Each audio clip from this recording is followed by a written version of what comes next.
کیا فرمایا اللہ کے نبی علیہ الصلوۃ والسلام نے؟ جب بندہ اچھی طرح وضو کر کے مسجد کی طرف جاتا ہے اور اس جانے میں نماز کے سوا اس کا کوئی دنیاوی مقصد نہیں ہے، گھر سے وہ کیوں نکلا ہے؟ نماز پڑھنے کے لیے نکلا ہے مسجد کو، پھر جب وہ نماز پڑھتا ہے تو فرشتے اس وقت تک برابر اس کے حق میں عنایت اور رحمت کی دعا کرتے رہتے ہیں جب تک کہ وہ نماز پڑھنے کی جگہ میں رہے۔ آپ نماز پڑھنے کے لیے مسجد میں تشریف لائے، وضو کیا، جماعت کے انتظار میں بیٹھے ہیں، جب سے آپ مسجد میں آئے ہیں اس وقت سے لے کر اپنی جگہ سے واپس لوٹنے تک فرشتے برابر آپ کے لیے دعا کرتے ہیں۔ 3 چیزیں اللہ سے مانگتے ہیں۔ ہمارے ماں باپ ہمارے لیے آج دعا نہیں کرتے ہیں، کوئی بھائی دوسرے بھائی کے لیے دعا نہیں کرتا ہے، کوئی دوست دوسرے دوست کے لیے دعا نہیں دیتا ہے، فرشتے آپ کو دعا دے رہے ہیں۔ کس وجہ سے؟ وضو کیا اور مسجد میں جماعت کے ساتھ، نیک لوگوں کے ساتھ نماز پڑھنے کے لیے آئے ہیں، جماعت کے انتظار میں بیٹھے ہیں۔ کیا دعا دیتا ہے فرشتہ؟ کیا دعا کرتا ہے؟ اللہ سے کیا مانگتا ہے؟ اللہم صلی علیہ، اے اللہ اس بندے کے اوپر رحمت نازل فرما، اللہم ارحمہ، اے اللہ اس کے اوپر رحم فرما۔ اور تیسری چیز کیا مانگتے ہیں؟ اللہم تب علیہ، اے اللہ اس کے گناہوں کو معاف فرما، اس کی توبہ کو قبول فرما۔ یہ دعا مانگتے ہیں فرشتے، ہمارے گناہوں کی بخشش کے لیے اللہ سے مانگتے ہیں۔ کتنی بڑی دولت ہے۔ تو ان فرشتوں کی یہ دعا ہوتی ہے، اے اللہ اپنے اس بندے پر خاص عنایت فرما، توجہ فرما اور اس پر رحمت نازل فرما۔ اور جب تک تم میں سے کوئی نماز کے انتظار میں مسجد میں رہتا ہے، اللہ کے نزدیک اور اس کے حساب میں وہ برابر نماز ہی میں رہتا ہے۔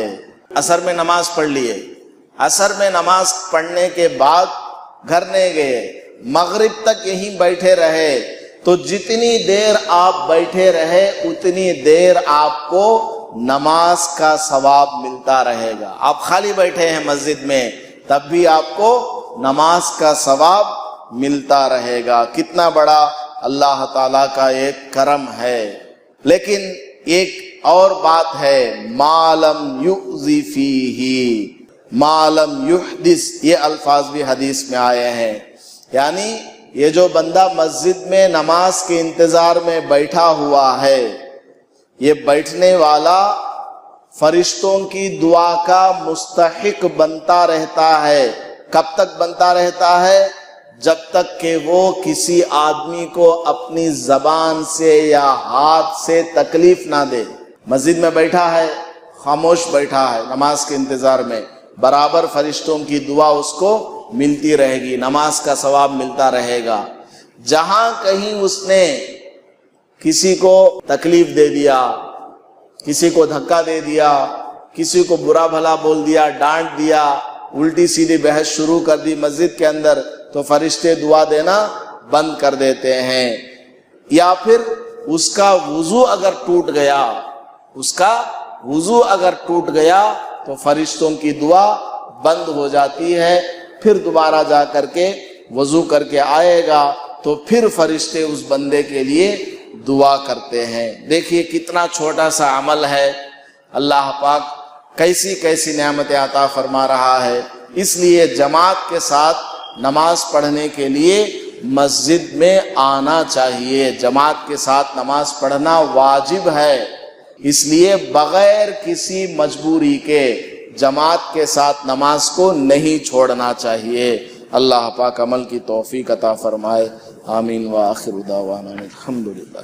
ویڈیو اگر آپ کو پسند آئی ہو تو لائک کے بٹن پر کلک فرمائیں اور اس ویڈیو کو آگے تک شیئر کریں، اور ابھی تک آپ نے ہمارے اس چینل کو سبسکرائب نہ کیا ہو تو ضرور سبسکرائب فرما لیں، اس ویڈیو کو دوسروں تک شیئر کریں تاکہ آپ کو بھی اس کا ثواب ملے اور مجھے بھی ثواب ملے۔ اگر مجھے موت آ گئی اور قبر میں چلا گیا تو انشاءاللہ آپ کے شیئر کرنے سے جتنے بھی حضرات اس ویڈیو کو دیکھیں گے اور عمل کریں گے ان کا ثواب مجھے ملے گا، اور تعاون کرنے کی وجہ سے آپ کو بھی اللہ تعالی بہتر بدلہ عطا فرمائے گا۔ السلام علیکم ورحمۃ اللہ وبرکاتہ۔